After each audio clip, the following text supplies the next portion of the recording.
మరి ఇన్ని రోజులు మీరందరూ అంటున్నారు, ఈ మధ్య లౌకికవాదులు ప్రశ్న వేస్తున్నారు, రాముడు అందరిలో ఉన్నాడంటారే, ఆత్మారాముడు అంటారే, మరి అటువంటి రాముడు అన్ని చోట్ల ఉన్నప్పుడు అయోధ్యలో లేడా?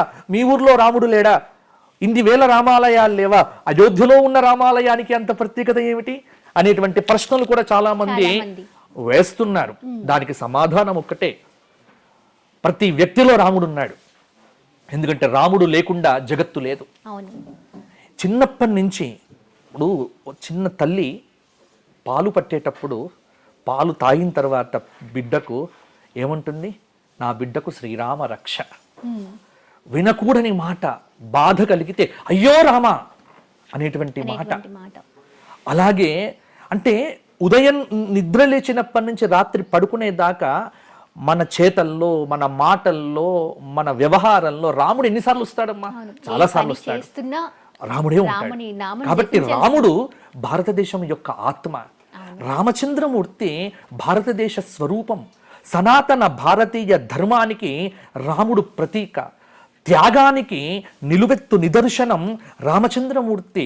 బాధ్యత కలిగినటువంటి వ్యక్తికి రామచంద్రమూర్తి సాకారం.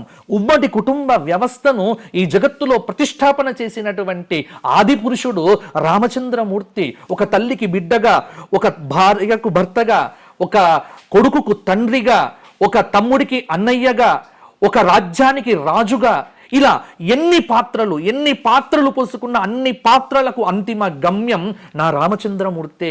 కాబట్టి అటువంటి రామచంద్రమూర్తి ఇవాళ పుట్టలేదు.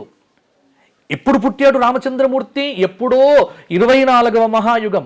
24వ మహాయుగంలో, త్రేతాయుగంలో, విలంబినామ సంవత్సరంలో, ఆ చైత్రమాస శుక్లపక్ష నవమి మధ్యాహ్నం కర్కాటక లగ్నంలో అతిథి దేవతాకమైన పునర్వసు నక్షత్రంలో రామచంద్రమూర్తి అవతరించి ఇవాళటికి దాదాపుగా, అంటే ఈ శ్వేతవరాహ కల్పానికి సంబంధించిన లెక్కలు కనుక చూసుకున్నట్లయితే ఇది 28వ మహాయుగం. 4 మహాయుగాల క్రితం రాముడు అవతరించాడు.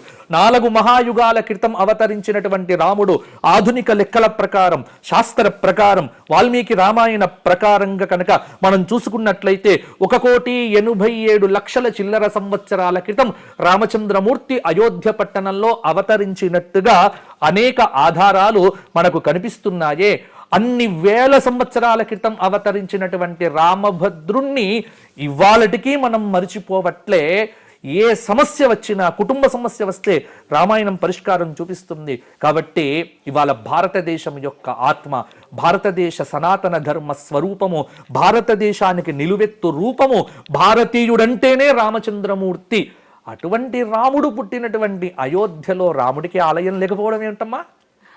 కాబట్టి రామాలయం రావాలి అని ప్రతి ఒక్క కోరిక, ప్రతి ఒక్కడి కోరిక. అందుకే రామాలయం రావాలి అని కేవలంగా నేను, నువ్వు, మనము కోరుకోలే. ఈ దేశంలో ఉన్నటువంటి 84 లక్షల జీవరాశులు కోరుకున్నాయి. ఇక్కడ ఉన్నటువంటి గోవులు కూడా రామ అనగానే చెవులన్నీ పైకొస్తాయమ్మా. ఎందుకంటే నేను పొద్దున్నే మా గోశాలలో అప్పుడప్పుడు జై శ్రీరామ్, జై శ్రీరామ్ అని ఒక నామం పెడుతూ ఉంటాం. శ్రీరామ అని నామం పెట్టగానే ఆవు యొక్క చెవు పైకి వెళ్తుంది. ఇలా తెలిసిందమ్మా వాటికి అంటే అర్థం చేసుకోవాలి. కాబట్టి ప్రతి ప్రాణికి అందుకే నేల పులకరించబోతోంది, నింగి పులకరించబోతోంది, సముద్రాలు ప్రశాంతంగా మారబోతున్నాయి, ప్రకృతి పరవశించబోతోంది, ఆనందంతో ఈ జగత్తులో ఉన్నటువంటి గోసంపదంతా వృద్ధి పొందబోతోంది. ఎందుకంటే నా రాముడు అయోధ్యలో పట్టాభిషిక్తుడు కాబోతున్నాడు. ఆ తరుణం. కాబట్టి భారతదేశంలో నేను చాలా ఆనందంగా ఉన్నా. ఆ రోజున ప్రతి ఒక్క హిందువు తమ ఇంట్లో మోడీ గారు చెప్పినట్టుగా ప్రతి ఇంట్లో ఆ రోజు పండుగ. ఇక నుంచి మనకు పండుగ ఏమిటి? జనవరి 22 మరొక్క దీపావళి, మరొక్క సంక్రాంతి, మరొక్క విజయదశమి, అన్ని పండుగలు కలబోస్తే జనవరి 22 అమ్మ.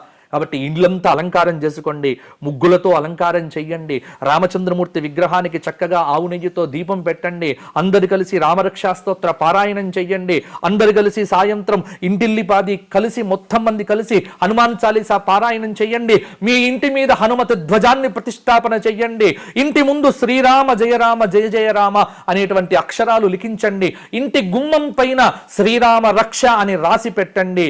మీ గృహం మారుతుంది, మీ నడక మారుతుంది, మారుతుంది, మీ వ్యవస్థ మారుతుంది, మీ దశ మారుతుంది, మీ దిశ మారుతుంది.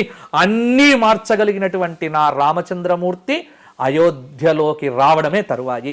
కాబట్టి ఎదురు చూస్తున్నాం, ఇంకా నిరీక్షిస్తున్నాం ఆ తరుణం.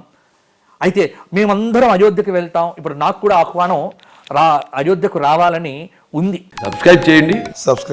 Please do subscribe to Please like, share and subscribe to top Telugu TV. Top Telugu TV. Top Telugu TV.